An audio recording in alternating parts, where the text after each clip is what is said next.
नमस्कार मित्रांनो, Dolby Marathi YouTube चॅनलमध्ये सगळ्यांचं सहर्ष स्वागत आहे. इंडियन रेल्वेज म्हणजेच भारतीय रेल्वेतर्फे एक भरतीचं अपडेट आहे. इथं बघू शकणार तुम्ही 9,000 जागांसाठी इथं त्यांनी बंपर भरती काढलेली आहे.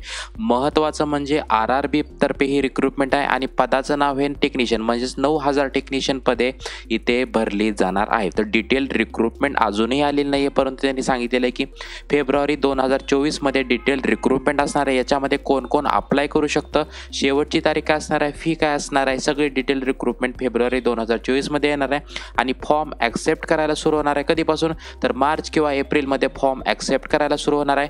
कम्प्युटर बेस्ड एक्झामिनेशन जी आहे तुमची MCQ टाईप ती ऑक्टोबर किंवा डिसेंबरमध्ये होणार आहे. आणि ज्या विद्यार्थ्यांचा इथे शॉर्टलिस्ट होणार आहे त्यांचं डॉक्युमेंट व्हेरिफिकेशन DV ज्याला आपण म्हणतो ते फेब्रुवारी 2025 होणार आहे. तर रिक्रुटमेंट आल्यानंतर त्यावरती मी सेपरेट व्हिडिओ बनवेन, सोबतच अप्लाय कसं करायचं ते देखील व्हिडिओमध्ये मी क्लिअर करणार आहे. त्याचपूर्वी आपल्या चॅनलला कनेक्टेड राहायचं आहे, चॅनलला सबस्क्राईब करून बेल बटन या ठिकाणी दाबायचं आहे. तर बंपर भरती असणार आहे आणि 9,000 टेक्निशियन पदं इथे भरली जाणार आहेत. तर अशाच महत्त्वपूर्ण अपडेटसाठी डॉल्बी मराठी चॅनलशी कनेक्टेड राहायचं आहे. जय हिंद, जय महाराष्ट्र.